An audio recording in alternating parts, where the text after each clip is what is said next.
करने वाले हैं। प्रोजेक्टाइल मोशन हमारे पास फर्स्ट ईयर को लेकर भी एक इम्पॉर्टेंट टॉपिक है, और जब हम एमडीकेट के प्रिपरेशन कर रहे होते हैं तब भी हमारे पास काफ़ी सारे एमसीक्यूज़ प्रोजेक्टाइल मोशन में से आ जाते हैं हमारे पास। तो इस लिहाज से हमें प्रोजेक्टाइल मोशन को क्लियर करना बहुत ज़्यादा नेसेसरी हो जाता है। तो आज के इस लेक्चर के अंदर हम प्रोजेक्टाइल मोशन का वन शूट करेंगे, मीन टू से कि प्रोजेक्टाइल मोशन को समझेंगे और इससे रिलेटेड जितने भी इक्वेशंस और डेरिवेशंस हैं उन सबको भी हम क्रिस्टल क्लियर करने की कोशिश करेंगे।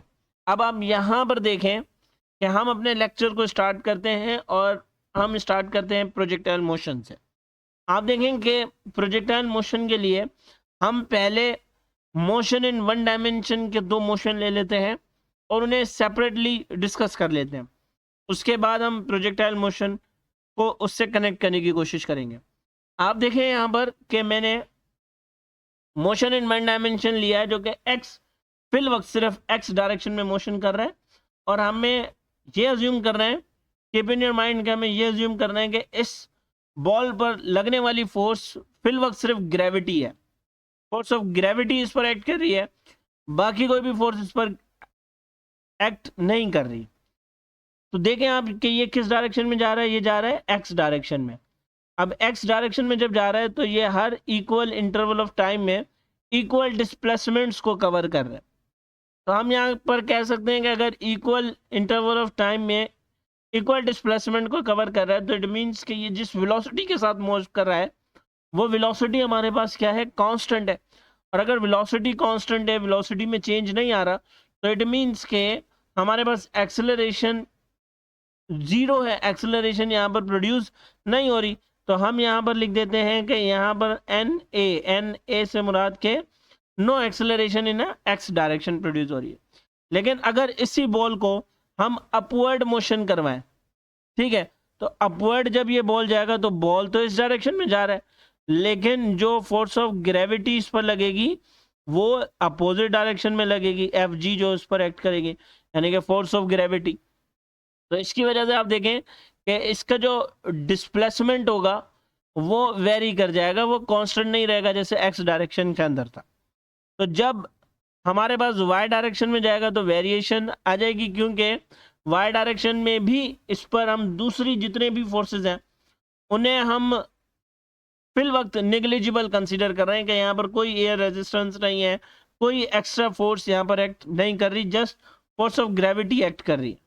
तो जब फोर्स ऑफ ग्रेविटी हमने एक्स डायरेक्शन में देखा तो एक्स डायरेक्शन में क्या हुआ कि कांस्टेंट वेलोसिटी के साथ ऑब्जेक्ट मोशन कर रहा है, जबकि जब वाई डायरेक्शन में हमने देखा तो कांस्टेंट वेलोसिटी के साथ मोशन नहीं कर रहा था। अब हम इन दोनों मोशंस को जब साइमल्टेनियसली एक ही वक्त पर करवा कर देखेंगे तो ये मोशन हमें कुछ इस तरीके का मिलेगा। आप देख रहे हैं कि हमें ये मोशन, दोनों मोशंस जो है वो in the form of projectile मिल रहे हैं। अब दोबारा हम क्या करते हैं कि ये साइमल्टेनियसली मोशन को हम ऊपर जो केसेस हमने डिस्कस किया, ऊपर तो मोशन हमने जो डिस्कस किया है उनसे रिलेट करके देखते हैं। तो आप देखेंगे ये जो बॉल का डिस्प्लेसमेंट है एक्स डायरेक्शन के अंदर, तो वो बिल्कुल उसी केस को जस्टिफाई कर रहा है जो कि हमने ऊपर डिस्कस किया कि बॉल इक्वल डिस्प्लेसमेंट कवर कर रहा है in equal interval of time in x direction. तो हम कह सकते हैं कि एक्स के डायरेक्शन में जो वेलोसिटी है वो क्या है, हमारे पास कांस्टेंट है, जबकि वाई की डायरेक्शन में देखें तो वाई की डायरेक्शन में ये पहले ऊपर जा रहा है फिर नीचे आ रहा है, यानी कि पहले ऊपर गया अब ये नीचे आ रहा है, तो इट मीन्स के वेलोसिटी यहाँ पर क्या हो रही होगी, वेरी कर रही होगी। तो ये हमारे पास प्रोजेक्टाइल मोशन के हवाले से पहली बात जो हमने यहाँ पर लिखनी है वो ये है कि it is nothing, just it is a 2D motion. ये क्या है, ये एक 2 डायमेंशनल मोशन है। क्लियर? अब ये बात आपने अपने जहन में बिठा लेनी है कि प्रोजेक्टाइल मोशन एक 2 डायमेंशनल मोशन है, यानी कि जब भी आपके सामने प्रोजेक्टाइल मोशन का जिक्र हो तो आप एकदम से जो है वो अज्यूम करना क्या शुरू कर दें, एकदम से 2 डायमेंशनल मोशन को अज्यूम करना शुरू कर दें। अब देखें यहाँ पर, फिर यहाँ पर आप देखें मैंने इसी कंडीशन को यहाँ पर भी जस्टिफाई किया है जो कि यहाँ पर हमने डिस्कस किया। उसके बाद हमने प्रोजेक्टाइल मोशन की डेफिनेशन लिखी है। तो what is projectile motion? It is a 2D motion of a body only under the action of gravity. 2 dimensional motion जिस पर सिर्फ और सिर्फ क्या एक्ट कर रही है, जिस पर सिर्फ और सिर्फ ग्रेविटी की फोर्स एक्सर्ट कर रही है, आई मीन के सिर्फ एक्ट वही फोर्स कर रही है। दूसरी डेफिनेशन अगर हम और करके लिखना चाहें तो वो क्या हो जाएगी? It is a 2 dimensional motion under constant acceleration due to gravity. ठीक हो गई बात? ये हमारे पास डेफिनेशन आ जाएगी। आपने ये डेफिनेशन जहन में बहुत अच्छे तरीके से बिठा लेनी है। अब देखें, motion of a body in x direction is independent from motion of a body in y direction but motion will occur in both directions simultaneously। आप देखें यहाँ पर कि हमने दोनों मोशंस को अलग अलग करके भी पढ़ा।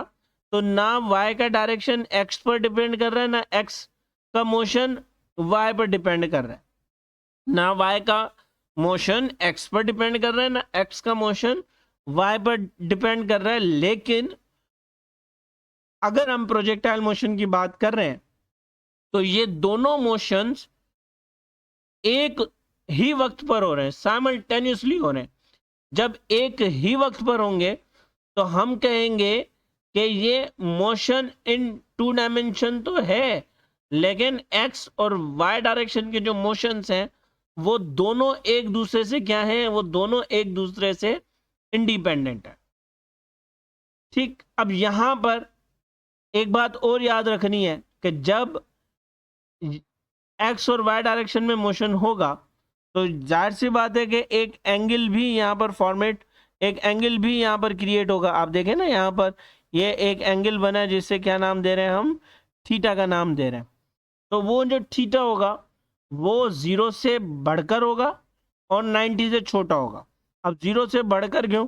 अगर हम 0 लेते हैं तो वो एक्स डायरेक्शन में मोशन करना शुरू कर देगा, और अगर हम y लेते हैं तो वो सिर्फ y डायरेक्शन में मोशन करना शुरू कर देगा। आप देखेंगे y यहाँ पर कौन सी एंगल होती है? अगर हम एंगल लिखना चाहें तो यहाँ पर हमारे पास जो एंगल होती है वो 90 की होती है। ठीक है ना? तो हमें जो मोशन लेना है वो मोशन इनसे 90 से छोटा और 0 से बड़ा लेना है। तो ये बात आपने जो है वो रिमेंबर के तौर पर याद रखनी है, रिमेंबर ही रखनी है, यूँ समझ लें। अब देखें यहाँ पर कि ये यहाँ पर अगर मिसाल के तौर पर यहाँ पर ये बॉल को अगर किक कर रहा है तो किक करने से आप देखें कि इसकी जो वेलोसिटी होगी वो वेलोसिटी किस डायरेक्शन में होगी? वो वेलोसिटी इस डायरेक्शन में होगी। लेकिन बॉल एक्स डायरेक्शन में भी मोशन कर रहा है और बॉल वाई डायरेक्शन में भी मोशन कर रहा है। तो इट मीन्स के इसकी जो वेलोसिटीज़ हैं उन वेलोसिटीज़ के 2 कंपोनेंट्स हैं और दोनों ही हमारे पास अफेक्टिव कंपोनेंट है। तो हमने ये जो 2 वेलोसिटीज़ के कंपोनेंट है उसको एक को v0y करके लिख दिया है, दूसरे को v0x करके लिख दिया है। बिकॉज अगर आपको याद हो कि हमने जब फर्स्ट ईयर का सेकंड चैप्टर हम डिस्कस करते हैं तो वहाँ पर रेजोल्यूशन ऑफ वेक्टर्स को पढ़ते हैं, और रेजोल्यूशन ऑफ वेक्टर्स में हम एक वेक्टर के 2 कंपोनेंट्स करते हैं। मान लें कि अगर यहाँ पर हमारे पास ये एक वेक्टर है तो इस वेक्टर के 2 कंपोनेंट्स आ जाते हैं। ठीक है, एक कंपोनेंट इसका, अगर ये वेक्टर ए है तो एक कंपोनेंट इसका ए एक्स हो जाता है और दूसरा कंपोनेंट इसका ए वाई हो जाता है। तो जो y का कंपोनेंट है उसे हमने यहाँ पर v0y करके लिख दिया। ठीक है, और जो x का कंपोनेंट है उसे हमने यहाँ पर v0x करके लिख दिया है। अब यहाँ पर हमने जो बात डिस्कस करनी है वो ये है कि ये याद रखना है हमें। ठीक है, ये जो अभी आपको स्क्रीन पर शो हो रहा है ना, कि आप देखें यहाँ पर मैं आपको आराम आराम से ये सारे क्लियर करवा देता हूँ कि जिस पॉइंट से हिट किया गया बॉल को उस पॉइंट को हम O के साथ रिप्रेजेंट करते हैं और उससे हम कहते हैं प्रोजेक्शन पॉइंट। ठीक है, और जो एंगल होता है उससे हम कहते हैं प्रोजेक्शन एंगल। और जो ये हाईएस्ट हाइट है, देखें ना बॉल इस हाइट तक गया है, उसके बाद फिर इसने नीचे जाना शुरू कर दिया। तो ये जो हाईएस्ट, या यूँ कह लें कि हाई पॉइंट है प्रोजेक्टाइल मोशन का, उसे हम कहते हैं सुमिट पॉइंट। और जहां पर ये दोबारा आके गिरता है, दोबारा हिट आके करता है ग्राउंड को, तो उसे हम कहते हैं इम्पैक्ट पॉइंट। ठीक है, और जाहिर सी बात है अगर हम यहाँ से कोई फायर करेंगे तो वो जिस पॉइंट पर गिरेगा वहां पर जाकर इम्पैक्ट दिखाएगा अपना। तो ये हमारे पास आगे हम इनको डिस्कस भी करेंगे। अब चूंकि देखेंगे हमने पढ़ा कि कोई ग्रेविटी की फोर्स नहीं है, तो इट मीन्स के इस पर फोर्स लगने वाली कौन सी फोर्स है? सिर्फ और सिर्फ ग्रेविटी की फोर्स है प्रोजेक्टाइल मोशन पर। तो आप देखें अगर इंडिविजुअल भी पढ़ते हैं, इंडिविजुअल भी अगर ये वाई डायरेक्शन में मोशन कर रहा है तो फोर्स किस डायरेक्शन में? अपोजिट डायरेक्शन में। और अगर हम 2D में भी इसको डिस्कस करते हैं तो 2D में भी हमारे पास ये मोशन आ गया। अब इसमें भी जो ग्रेविटी की फोर्स है वो थ्रू आउट द मोशन, पूरे मोशन में, प्रोजेक्टाइल के मोशन में कहाँ एक्ट करेगी? डाउनवर्ड एक्ट करेगी। तो हमने यहाँ पर फोर्स इन ग्रेविटी को नेगेटिव ले लिया, और हमें पता है कि फोर्स और एक्सेलरेशन एक दूसरे के डायरेक्टली प्रोपोर्शनल है। तो अगर हम फोर्स ऑफ ग्रेविटी नेगेटिव ले रहे हैं तो एक्सेलरेशन ड्यू टू ग्रेविटी भी क्या हो जाएगी? नेगेटिव हो जाएगी। अब यहाँ पर अगर काफ़ी स्टूडेंट कहते हैं कि सर अगर यहाँ पर हम पॉजिटिव ले लें तो आप पॉजिटिव भी ले सकते हैं, इससे कोई इशू नहीं है। जस्ट ये साइंस डायरेक्शंस को शो करते हैं। क्लियर हो रही है बात? ये साइंस किसकी शो करते हैं? ये साइंस डायरेक्शंस को शो करते हैं। हमें एक्सिस जो है वो डिफाइन कर देने होते हैं। अब चूंकि ऊपर वाई की डायरेक्शन पॉजिटिव और नीचे नेगेटिव होती है, इस वजह से मैंने डाउनवर्ड एक्ट करने को नेगेटिव ले लिया। इसके बाद हमने पढ़ा कि एक्स डायरेक्शन में कोई फोर्स नहीं होगी तो चेंज इन वेलोसिटी भी नहीं होगा। तो वेलोसिटी क्या रहेगी? कांस्टेंट रहेगी। यानी कि एक्स डायरेक्शन में एक्सेलरेशन प्रोड्यूस नहीं होगा। अगेन इंपॉर्टेंट, ये बात अच्छे तरीके से ध्यान में बिठा लेनी है कि प्रोजेक्टाइल मोशन वो मोशन होता है जो कि 2 डायमेंशनल हो, और इसके अंदर जो एक्स का कंपोनेंट होता है वो एक्स का कंपोनेंट कांस्टेंट रहता है। फिर यहां पर एक बात और मैं आपको बता दूं कि जरूरी नहीं है कि एक्स का कंपोनेंट हमारे पास कांस्टेंट रहे। हम चाहें तो y के कंपोनेंट को भी कांस्टेंट कर सकते हैं, लेकिन हम चूंकि डेरिवेशन इसी ब्याह पर करेंगे कि हम x के कंपोनेंट को कांस्टेंट रखेंगे। लेकिन ये बात आपके जहन में होनी चाहिए कि हम y के कंपोनेंट को कांस्टेंट रख सकते हैं, x के कांस्टेंट को वेरी करवा सकते हैं। ठीक हो गई बात? अब देखें यहाँ पर कि अजम्पशंस आ जाती हैं। अजम्पशंस में हम डिस्कस कर रहे हैं कि कोई एयर रेजिस्टेंस नहीं है। अज्यूम कर रहे हैं हम, मीन टू से कि ये हमने जब हम प्रोजेक्टाइल मोशन का यूं कह लेंगे प्रैक्टिकल भी परफॉर्म कर रहे हैं तो हमें ये खास ख्याल रखना है कि ये जो ऑब्जेक्ट्स हैं, ये जो अजम्पशंस मैंने लिखे हुए वो होने चाहिए। नंबर 1 क्या है कि एयर रेजिस्टेंस ना हो, निग्लिजिबल हो। Affect of earth rotation is negligible, जो अर्थ का रोटेशन है वो भी हमारे पास क्या हो? निग्लिजिबल हो, वो भी ना होने के बराबर हो। For all the point of the trajectory the acceleration due to gravity is constant in magnitude and direction. हर पॉइंट के लिए, जैसे यहाँ पर आप देखेंगे मैंने 3 एरोस के साथ शो किया कि एक्सेलरेशन ग्रेविटी की फोर्स डाउनवर्ड है, तो हर पॉइंट पर जो एक्सेलरेशन ड्यू टू ग्रेविटी की वैल्यू है वो क्या होनी चाहिए? वो कांस्टेंट रहनी चाहिए, मैग्नीट्यूड में भी और डायरेक्शन में भी। काफ़ी कहते हैं कि सर अगर हाईएस्ट पॉइंट तक देखें तो बॉल ऊपर जा रहा है और फिर हाईएस्ट पॉइंट से बॉल नीचे आ रहा है, तो जब बॉल ऊपर जा रहा है तो हम ग्रेविटी को पॉजिटिव ले लेते हैं, और जब नीचे आ रहा है तो हम नेगेटिव ले लेते हैं। तो ऐसा नहीं है। मैंने आपको पहले भी कहा कि थ्रू आउट द मोशन हमें क्या करना है? थ्रू आउट द मोशन हमें एक्सेलरेशन ड्यू टू ग्रेविटी की वैल्यू को कांस्टेंट रखना है, in magnitude and in direction दोनों। थर्ड आई मीन के फोर्थ जो है, the effect due to the curvature of earth is negligible. जो अर्थ का अफेक्ट आप देखेंगे, अर्थ को अगर हम सपोज कर लेते हैं कि पूरा कर्वेचर है, तो अर्थ का पूरा कर्वेचर अगर भी हम ले लें तो उस कर्वेचर का कोई हाफ ले लेते हैं, और मिसाल के तौर पर यहाँ से हम हिट करवा रहे हैं, यहाँ से प्रोजेक्टाइल मोशन हो रहा है, तो अर्थ के कर्वेचर की वजह से यहाँ पर जो रिजल्ट्स हैं वो वैसे नहीं आएंगे जैसे हमें चाहिए। तो हम क्या करेंगे कि जो अफेक्ट ऑफ कर्वेचर है उसे भी निग्लिजिबल कंसीडर करना पड़ेगा, यानी कि वो भी बिल्कुल हमारे पास क्या होना चाहिए, स्ट्रेट होना चाहिए। दूसरे लफ्ज़ों में आप ये कह सकते हैं कि प्रोजेक्टाइल मोशन के लिए हमारे पास अर्थ को जो है वो फ्लैट कंसीडर करना पड़ेगा। ऑब्जो के अजम्पशंस भी आपको क्लियर हो गए होंगे और प्रोजेक्टाइल मोशन की डेफिनेशन भी। नाउ हमारे पास है ये जो वी नॉट हमने पढ़ा, आप देखें ना, अगर हम बॉल को प्रोजेक्टाइल करवा रहे हैं, बॉल को जब हमने प्रोजेक्टाइल करवाया था तो हमारे पास वी नॉट का कंपोनेंट आया, यहाँ पर आप देखेंगे आपको शो भी हो रहा होगा, ये जो वी नॉट यहाँ पर आया है, ठीक है। अब वो वी नॉट किन दो कंपोनेंट्स का सम है, वो हमारे पास कंपोनेंट दो हैं जो कि वी एक्स और वी वाई के हैं। तो मैग्नीट्यूड के लिए हमारे पास क्या आ जाएगा, अंडर रूट वी एक्स का स्क्वायर और प्लस वी वाई का स्क्वायर। ये हम बात कर रहे हैं उस वी नॉट कंपोनेंट की। लेकिन अब थ्रू आउट द मोशन हमें दो बातें ध्यान में रखनी है कि जो वी एक्स है वो हम कैसे करके लिख सकते हैं, वो हम लिख सकते हैं V naught cos theta because in x direction, और ये क्या रहेगा, ये कांस्टेंट रहेगा throughout the motion. Object इससे प्रोजेक्शन पॉइंट से लेकर इम्पैक्ट पॉइंट तक वी एक्स का जो कंपोनेंट है वो क्या रहना है हमारे पास, वो कांस्टेंट रहना, और वी वाई का जो कंपोनेंट है वो क्या होना है, वो वेरी करेगा। और वी वाई के कंपोनेंट को हम किस तरीके से लिखेंगे, वी नॉट साइन थीटा। तो यहाँ पर हमें एक बात समझ लेनी है कि हमने जितनी भी मोशन इन वन डायमेंशन की इक्वेशंस हैं उन्हें वेरी करवाना है तो in terms of V y component के करवाना है।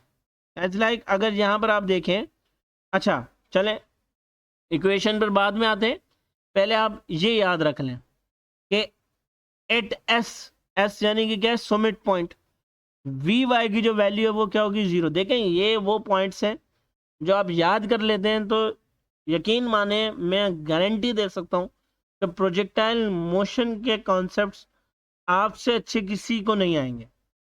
तो at summit point V y किसके बराबर हो जाएगा, वी वाई बराबर हो जाएगा जीरो के, और जो वी एक्स है वो बराबर हो जाएगा कांस्टेंट के, क्योंकि हमने throughout the motion V x के कंपोनेंट को क्या लेना है, कांस्टेंट लेना।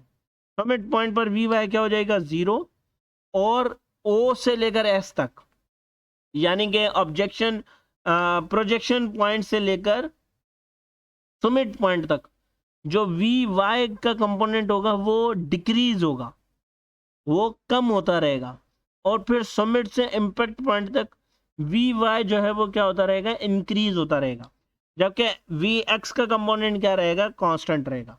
आप देखें यहाँ पर ये जो मोशन यहाँ पर आ रहा है ये कंप्लीट हो जाए, दोबारा हम इसको अब प्रोजेक्शन पॉइंट से देखते हैं। प्रोजेक्शन पॉइंट से देखेंगे वी का जो एरो है वो वी वाई का जो एरो है वो कम होता जा रहा है, और समिट पॉइंट पर आकर ये जो वी वाई का एरो है वो खत्म हो जाएगा, फिर उसके बाद वी वाई का जो एरो है वो बढ़ता ही जाएगा। आप देखेंगे ये एरो जो है वो इंक्रीज होता जा रहा है, ठीक है, जो कि इस बात को जस्टिफाई कर रहा है कि समिट पॉइंट तक वी वाई जो है वो डिक्रीज होता रहेगा, समिट पॉइंट पर वी वाई का कंपोनेंट जीरो हो जाएगा, और फिर इम्पैक्ट पॉइंट तक वी वाई का जो कंपोनेंट है वो इंक्रीज होता रहेगा। और इस पूरे मोशन में जो एक्स की जो डायरेक्शन है, आई मीन के एक्स वी एक्स का जो कंपोनेंट है वो क्या रहना है, वो कांस्टेंट रहना है। आप देखेंगे वी एक्स के एरो में कोई भी चेंज नहीं आएगा, और यहाँ पर लगने वाली एक ही फोर्स है जो कि फोर्स ऑफ ग्रेविटी है, और वो किस डायरेक्शन में लग रही है, वो डाउनवर्ड डायरेक्शन में लग रही है। क्लियर हो गई बात। इसके बाद टाइप्स ऑफ प्रोजेक्टाइल है। अब टाइप्स ऑफ प्रोजेक्टाइल में ये जो मोशन हमने अभी डिस्कस की है इस मोशन को हम कहते हैं ऑब्लिक प्रोजेक्टाइल। अब ऑब्लिक प्रोजेक्टाइल हम क्यों कह रहे हैं, क्योंकि इसमें एंगल की इन्वॉल्वमेंट है। जिस प्रोजेक्टाइल मोशन में एंगल की इन्वॉल्वमेंट हो तो उसे हम कहते हैं ऑब्लिक प्रोजेक्टाइल। सेकंड, हम एक हाइट पर मौजूद हैं और उस हाइट से जो वो हिट कर रहे हैं। अगर मिसाल के तौर पर आप यूँ समझें कि आप छत पर बैठे हुए और गली में खेलने वाले बच्चों की बॉल आपकी छत पर आ गई है, तो जब आप उस बॉल को छत से नीचे गली में फेंक रहे हैं, क्लियर, तो वहां पर हमारे पास क्या होगा कि आप उसे एक्स डायरेक्शन में फेंक रहे हैं, लेकिन वो जिंदगी भर तो एक्स डायरेक्शन में नहीं जाएगा, क्योंकि ग्रेविटी की फोर्स उस पर एक्ट कर रही है। तो वो इस तरीके से, जैसे आप यहाँ पर हॉरिजॉन्टल प्रोजेक्टाइल को देख रहे हैं, ऐसे होता हुआ जाएगा उस बच्चे के हाथ में जो कि नीचे आपसे बॉल मांग रहा है खड़ा होकर। तो ये जो एग्जाम्पल हमने डिस्कस की वो हमारे पास है हॉरिजॉन्टल प्रोजेक्टाइल की। अमूमन हम इन दो को ही डिस्कस करते हैं अपने कोर्स के अंदर, लेकिन थर्ड जो है वो हमारे पास है इंक्लाइंड प्रोजेक्टाइल, जो कि एक सर्टेन एंगल पर से फिर ऑब्जेक्ट को प्रोजेक्टाइल किया जाए। यानी कि पहले ही हम एक इंक्लाइंड पर खड़े हुए और फिर उस इंक्लाइंड पर प्रोजेक्टाइल मोशन करवा रहे हैं। तो जो प्रोजेक्टाइल मोशन होगा उसका एंगल तो अलग होगा, लेकिन जिस इंक्लाइंड पर खड़े हुए उसका भी तो कोई ना कोई एंगल होगा। तो हम कहेंगे कि projectile on an inclined plane. तो ये तीन टाइप्स आपने याद रखने हैं कि प्रोजेक्टाइल मोशन के कितने टाइप्स हैं। प्रोजेक्टाइल मोशन के हमारे पास तीन टाइप्स हैं, एक ऑब्लिक प्रोजेक्टाइल, दूसरा हॉरिजॉन्टल प्रोजेक्टाइल, तीसरा projectile on an inclined plane. अब इसके बाद मैं यहाँ पर दोबारा से फिर वही प्रोजेक्टाइल मोशन की, ऑब्लिक प्रोजेक्टाइल मोशन की एग्जाम्पल भी ले आया हूँ। देखेंगे जिस तरीके से ये बेस्ट बॉल को हिट किया गया और वो फिर बॉल एक सर्टेन एंगल पर जाते हुए ग्राउंड पर हिट कर रही है, इम्पैक्ट कर रही है। इसी तरीके से अगर आप सोचें कि ये देखें हमारे पास एक एरोप्लेन है, अगर तो हम इसे ग्राउंड से ऑब्जर्व कर रहे हैं तो हम क्या ऑब्जर्व कर रहे हैं, हम दो मोशन तो ऑब्जर्व कर रहे हैं। एक तो एक्स डायरेक्शन में, अब एक्स डायरेक्शन में यहाँ पर क्यों कौन मोशन कर रहा है, एरोप्लेन, ठीक है। और दूसरे डायरेक्शन में हम क्या देख रहे हैं, हम दूसरा इस ब्लॉक का भी मोशन देख रहे हैं। तो हमें ये लग रहा है कि जब हम ग्राउंड पर खड़े हुए तो हमें क्या लग रहा है कि यहाँ पर 2D मोशन हो रहा है, ठीक है। Object simultaneously x and y direction में भी मोशन कर रहा है, लेकिन जब पायलट ऑब्जर्व कर रहा है तो पायलट के लिहाज से क्या हो रहा है, पायलट के लिहाज से सिर्फ 1D मोशन हो रहा है, क्योंकि ये अपने मोशन को यहाँ पर कंसीडर नहीं कर रहा। तो पायलट के व्यू से हमें क्या लगेगा, अगर हम एज एन पायलट देखेंगे तो हमें 1D मोशन लगेगा, और अगर हम ग्राउंड से ऑब्जर्वर बन के इसे देख रहे हैं तो हम इसे 2D मोशन कंसीडर करेंगे। तो यहाँ पर हम कह सकते हैं कि हर वन डायमेंशनल जो मोशन है वो वन डायमेंशनल मोशन एक्चुअल में 2D मोशन ही होता है। एज लाइक अगर एक और एग्जाम्पल यहाँ पर हम लें, हम मान लेते हैं कि मिसाल के तौर पर यहाँ पर हमारे पास एक कार हमारे पास मौजूद है और इस कार में पर्सन जो है वो बॉल को ऊपर फेंक रहा है। तो अगर हम पूछेंगे बॉल कहाँ जाएगी तो आप तो कहेंगे कि सर अगर बॉल ऊपर फेंक रहा है तो बॉल दोबारा इसी डिस्टेंस पर आ जाएगा और कार तब तक यहाँ पहुँच चुकी होगी। लेकिन अगर मैंने आपको शुरू में कहा कि 2D मोशन देखें तो बॉल दोबारा इसी के हाथ में गिरना है, क्योंकि अब हमने बॉल के साथ साथ कार की मोशन को भी कंसीडर किया हुआ है। तो हमें क्या लगेगा कि जो पर्सन है उसने बॉल को अपवर्ड नहीं बल्कि इस डायरेक्शन में थ्रो किया। क्लियर, जो कि ये एक बेहतरीन एग्जाम्पल है जो कि मैंने आपके सामने रखी है, और होप सो कि आपको ये बात अच्छे तरीके से क्लियर हो चुकी होगी। अब हम आ जाते हैं, देखें हमारे पास फर्स्ट इक्वेशन ऑफ मोशन को मैंने किस तरीके से चेंज किया। हमारे पास फर्स्ट इक्वेशन ऑफ मोशन है Vf is equal to VI plus AT, ठीक है। तो यहाँ पर अब हमारे पास जो Vf है वो किस में कन्वर्ट हो जाएगा, क्योंकि हमने पढ़ा कि x के डायरेक्शन में जितने भी कंपोनेंट्स होंगे वो कांस्टेंट रहेंगे, Vx का जो कंपोनेंट होगा वो कांस्टेंट रहेगा। तो हमें इन टर्म्स ऑफ Vy के ही देखना है। तो आप देखेंगे जो Vf होगा वो सिर्फ और सिर्फ हम कन्वर्ट करेंगे Vy में। इनिशियल जो वेलोसिटी होगी Vi उसे हम कन्वर्ट करेंगे V0y में, और प्लस सेम रखेंगे। एक्सेलरेशन की जगह पर हम एक्सेलरेशन ड्यू टू ग्रेविटी लेकिन नेगेटिव में रखेंगे, तो प्लस माइनस माइनस में कन्वर्ट हो जाएगा और मल्टीप्लाई करेगा वो t के साथ। तो जो इक्वेशन बनेगी वो क्या बनेगी, Vy is equal to V0y minus GT। V0y को मैं V0 साइन थीटा करके भी लिख सकता हूँ, तो इसलिए Vy is equal to V0 sine theta minus GT हो जाएगा। अब इसके ब्याह पर